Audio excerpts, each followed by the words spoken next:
കല്യാണങ്ങളോടുകൂടെയൊക്കെ നടക്കുന്ന ആഭാസങ്ങൾ എന്തൊക്കെയാണ്? നിങ്ങൾ എവിടെയൊക്കെ അങ്ങനെ ഉണ്ടോ ഇല്ലേ എന്ന് എനിക്കറിയില്ല. ഒരു വിവാഹം എന്ന് പറയുന്നത്, ആ വിവാഹത്തിൽ സമാധാനവും സന്തോഷവും നൽകേണ്ടവൻ റബ്ബാണ്. അതിൽ ഹൈറായ മക്കളെ നൽകേണ്ടവൻ റബ്ബാണ്. ഭാവിയിൽ ഈ ദാമ്പത്യ ജീവിതം സന്തോഷകരമായി കൊണ്ടുപോകേണ്ടവൻ റബ്ബാണ്.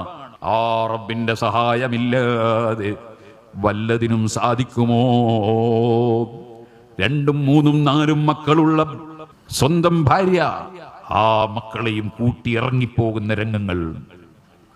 3, 4 മക്കളായിട്ട് എനിക്ക് ഭർത്താവ് വേണ്ടെന്ന് പറഞ്ഞ് പോകുന്ന സ്ത്രീകൾ. ഇതേപോലെ 3, 4 മക്കളുണ്ടായതിനു ശേഷം സ്വന്തം ഭാര്യയോട് മനസ്മടുത്തു, ഇനി അവൾ എനിക്ക് വേണ്ട എന്ന് പറയുന്ന ഭർത്താക്കന്മാർ. ഇതൊക്കെ നമ്മൾ ദിനേന കാണുന്നില്ലേ?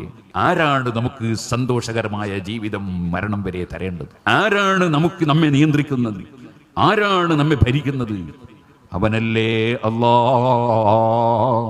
ആ അല്ലാഹു പൊരുത്തപ്പെടാത്തത് നിക്കാഹിന്റെ സമയത്ത് തന്നെ സ്വർണത്തിന്റെ മോതിരവും ധരിച്ചുകൊണ്ട് നിക്കാഹിനിരിക്കാമോ? നിക്കാഹ് നടന്നു കഴിഞ്ഞാൽ അതേ നന്നായി ചമയിച്ചൊരുക്കിയ പെൺകുട്ടിയെ കൊണ്ടുവന്ന് സ്റ്റേജിൽ കയറ്റി മറ്റുള്ളവർക്ക് ദർശനത്തിന് വെക്കാമോ? ഇതേപോലെ സുബ്ഹാനല്ലാഹ്, ആ കല്യാണ സദസ്സിൽ ആഭാസകരമായ എന്തെല്ലാമോ നടത്താമോ? ജനങ്ങൾക്കിടയിൽ പേര് കിട്ടാൻ വേണ്ടി പ്രശസ്തരായ പണ്ഡിതന്മാരെയും സയ്യിദന്മാരെയും നേതാക്കളെയും ഒക്കെ വിളിച്ചു കൊണ്ടുവന്ന് സ്റ്റേജിലിരുത്തി നിക്കാഹ് നടത്തി. അവരിറങ്ങുന്നതിന് മുമ്പ് തന്നെ പച്ച ഹറാബ് അതേ സ്റ്റേജിൽ തുടങ്ങി.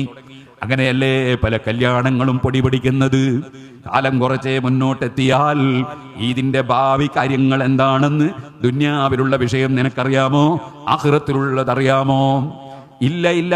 റബ്ബിനെ കുറിച്ചുള്ള ചിന്തക്ക് പകരം അഹങ്കാരം മനുഷ്യനെ പലതും ചെയ്യിപ്പിക്കുകയാണ്. വഇബാദുർ റഹ്മാനിൽ ലദീന യംശൂന അലൽ അർളി ഹൗനാ. പടച്ചവന്റെ അടിമയാണെന്ന ബോധത്തോടെ ജീവിക്കുന്ന പടച്ച റബ്ബിന്റെ ഇഷ്ടദാസന്മാരായ അടിമകൾ, അവർക്ക് അഹങ്കാരമില്ല, അസൂയയില്ല, വിദ്വേഷമില്ല, വെറുപ്പില്ല. അവർ സ്റ്റാറ്റസ് നടിക്കാൻ വേണ്ടി ഹറാമും ഹലാലും നോക്കാത്ത പ്രവർത്തനങ്ങളില്ല. അവർ താഴ്മയോടെ ലോകത്ത് ജീവിക്കുന്നു.